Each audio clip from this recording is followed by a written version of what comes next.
By the way, we have with us right now an amazing special guest here on Cats and Cosby, the Speaker of the House, Mike Johnson. With us today is the Speaker of the House of Representatives, Mike Johnson. He's had a couple of tough months, but he's one tough guy.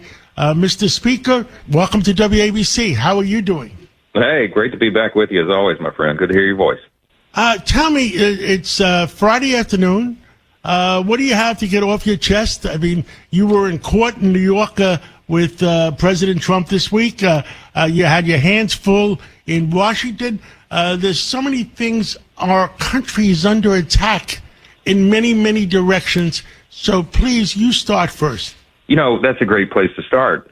John, I agree with you entirely. This was the theme of the week in Washington this week was Police Week, you know, and we made the point that as Republicans, as conservatives, of course, we always stand with those who wear the badge and make too often the ultimate sacrifice to serve and protect our communities.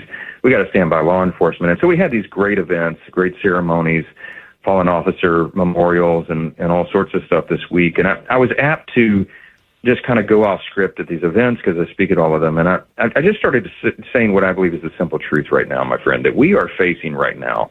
I believe, obviously, we're facing a collection of unprecedented challenges. Some people would argue the greatest collection of challenges in the modern era. You could compare this to maybe the World War II era, maybe even the Civil War.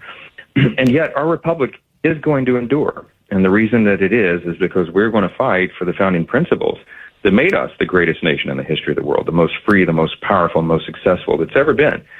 But I've been speaking very plainly to these groups this week, as I'm apt to do now, and that is to remind them that we're not really even in a battle right now anymore between Republicans versus Democrats. We certainly have that battle, and it's part of it.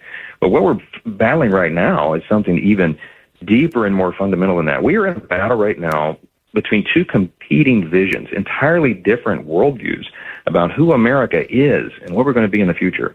And we are fighting every day to defend the founding principles, you know, what I call the core principles of American conservatism. They're really the principles of our nation. It's individual freedom and limited government and the rule of law and peace through strength and fiscal responsibility and free markets and human dignity, those things.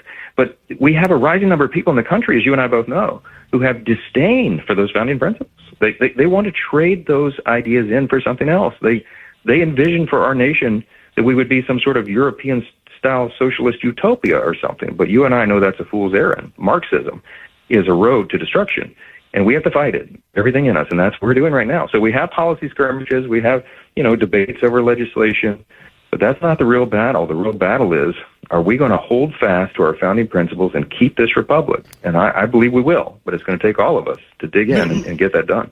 Mr. Speaker, I think we had that discussion the first time I met you.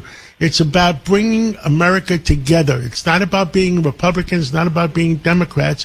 It's about being an American and doing the right thing for America.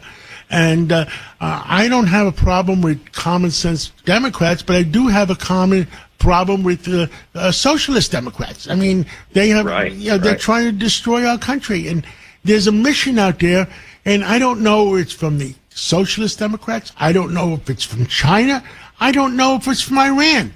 But our country is constantly under attack. Thank you for bringing our country closer together by being able to work with some of the common sense Democrats. Well, we have to. We're in an age of divided government, as you know. I mean, Newt Gingrich posted an op-ed about 2 weeks ago, and he said, Speaker Johnson has the most challenging speakership since the Civil War, more than 160 years ago.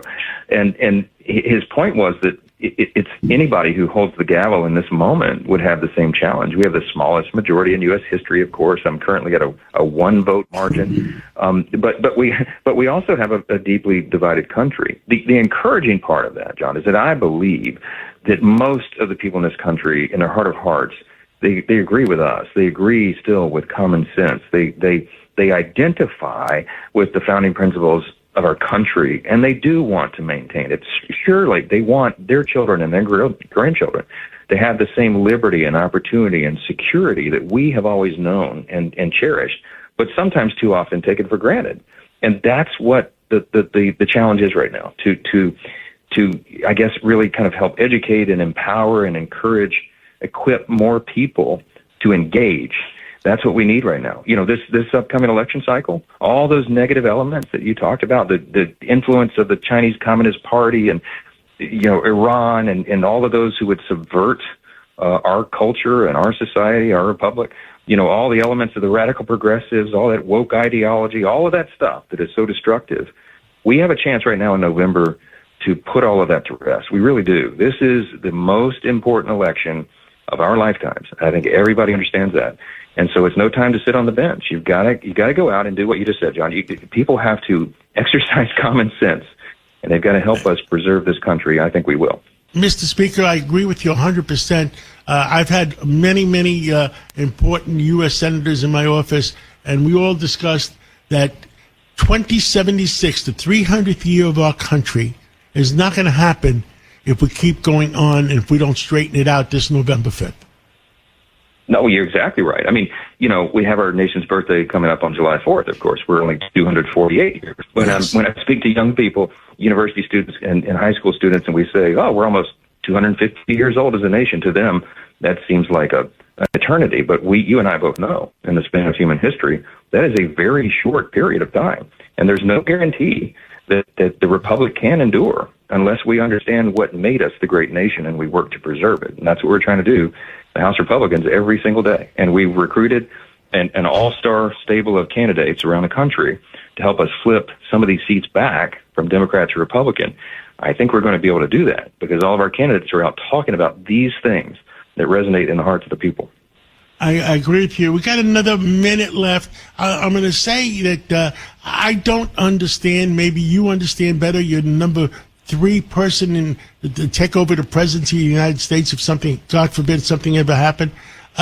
Why, if we opened up the Red Sea, if we opened up the Suez Canal from those Houthis that are being funded, those terrorists being funded by Iran, the price of oil will come down $10 a barrel. Why isn't the commander-in-chief fixing that problem? Very simple. In less than a minute, the summary is that the current commander-in-chief, President Biden, is not only projecting weakness on the world stage, he is actively undermining the interest of our allies, like Israel, and he is appeasing Iran. That's what their policy is, appeasement.